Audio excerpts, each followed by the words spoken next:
तो अगर आप भी सोचते हो कि मॉडर्न हेडफोन्स की प्रॉपर प्लानिंग हुई थी और उसको एक प्रोफेशनल फैक्ट्री या लैब में बनाया गया था, तो मुबारक हो, क्योंकि आप भी मेरी तरह गलत हो। पहले मॉडर्न हेडफोन्स जो है वो ना ही किसी प्रोफेशनल फैक्ट्री में बनाए गए थे, ना ही किसी लैब में बनाए गए थे, एक्चुअली किचन में बनाए गए थे। अब आप कहोगे ये खाना है क्या जो इसको किचन में बनाए गए थे? खाने पीने को तो छोड़ो, लेकिन इसकी चलो स्टोरी देखते हैं, और ये बहुत इंटरेस्टिंग स्टोरी है। एक इंसान जिसका नाम था बाल्डविन, उन्होंने अपने हाथों से पहले मॉडर्न हेडफोन्स बनाए थे, वो भी किचन में। अब ये हेडफोन्स एक्चुअली मार्केट में नहीं सेल हुए थे, ये नेवी को गए थे और नेवी को ही ये हेडफोन्स बेचते थे as a radio type material, ताकि वो आराम से एक दूसरे से कम्युनिकेट कर सकें। अब क्योंकि इनको हाथ से बनाया जाता था तो प्रोडक्शन रेट बड़ा कम था, एक दिन में मैक्सिमम 10 हेडफोन्स ही बनाए जा सकते थे।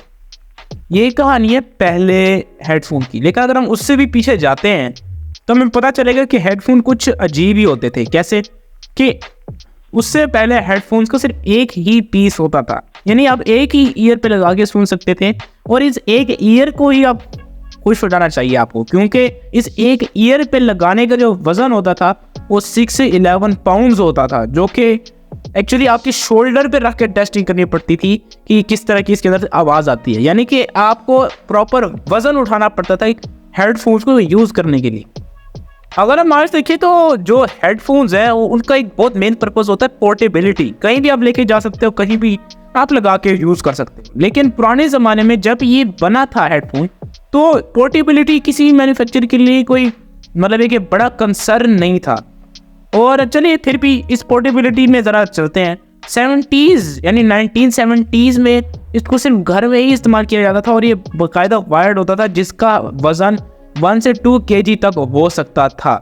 लेकिन उसके बाद आहिस्ता आहिस्ता मैन्युफैक्चरर्स ने जो है वो मुख्तलिफ किस्म के हेडफोन बनाने शुरू कर दिए, और आखिरकार एक ऐसा हेडफोन आया जिसका वेट 200 ग्राम्स था, जो कि भाई 2 किलो से 10 गुना ज़्यादा कम था, और ये किसी भी खरीदने वाले के लिए बहुत बड़ी बात है। लेकिन यहाँ पर कहानी ख़त्म नहीं होती। उसके बाद सोनी ने जो अपनी ख़ास हेडफोन सीरीज़, जिसका हम वॉकमैन उस ज़माने में कहते थे, वो रिलीज़ की, और ये पोर्टेबल, पहली दफ़ा पोर्टेबल हेडफोन्स का आइडिया आया। और आज अगर हम आज देखें तो कोई सोच भी नहीं सकता कि हेडफोन्स जो है वो पोर्टेबल नहीं होते थे। अगर हम आज देखें तो जो हेडफोन्स हैं उनके अंदर नॉइस कैंसलिंग जो है वो फीचर्स हैं, यानी कि आपकी बैकग्राउंड की नॉइस कैंसिल हो जाती है। लेकिन ये आइडिया पहली दफ़ा एक एयरप्लेन इंजन की वजह से आया था।